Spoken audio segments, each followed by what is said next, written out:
Flare. I wrote this poem because of my support for Marissa Alexander. I wrote this poem one morning because of my outrage that I still live in a country where it seems as though Black women are still having to defend themselves um, about defending themselves. Flare. 64,000 Black women are currently missing in America. Marissa Alexander fired her gun as warning. There is a tradition of Black women gone missing. Black women disappeared, poof. Sky clouds of Black women obliterated, erased. Whole geographies of Black women floated off cliffs. Mountains of daughters marched off into somewhere other, into the pink flamingo ether of night. Engine still running in the car, back door flung open, purse jacked and peppermint strewn on the kitchen floor. In the stairwell, a co-ed screams into flax and rope. Black women snatched, disappeared, and no alarms set off, no search teams in tow, no news conference at 11 or 6 or ever. There is another tradition of Black women fighting for their lives. Marissa Alexander, Black woman, mother of 3, with an MBA, with a PhD in surviving domestic violence, a woman of faith who had already been in the hospital for other beatings her husband had given her, who decided to take her gun and do the most non-violent thing of all.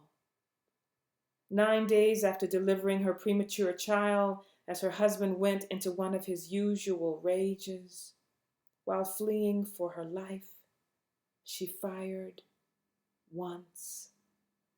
Into the garage wall, a warning, a no. A single shot, a ruby red flare sent up into the night sky. A signal she would not go quietly into that growing number. I have children to raise, a life to not be missing from. She was arrested. Black women are not allowed to protect their children. Black women are never allowed to protect themselves. Black women are not allowed to say no. If a Black woman is fired upon, it is target practice. But if a Black woman fires a gun back, it is judicial helter-skelter. After 12 minutes of deliberation, she is given 20 years by a peerless jury in great civic rush to put away a Black woman refusing to disappear into the lie of a plea. The husband admitted he was the aggressor, admitted he threatened her life. The weather in Florida is funny.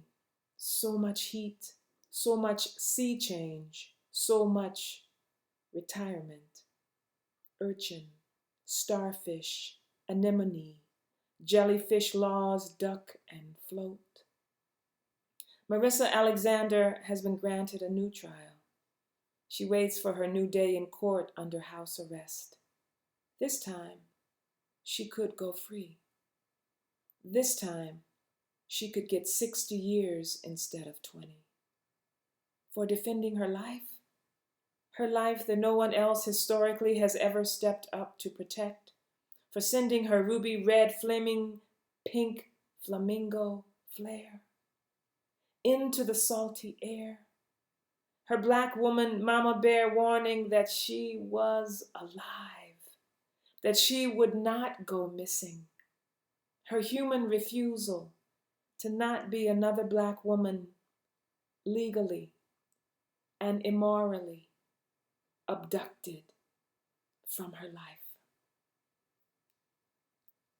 This is Nikky Finney, and I hope we pull together on this. I hope we all stand strong, and I hope we lend our voice to Marissa, because her voice is our voice.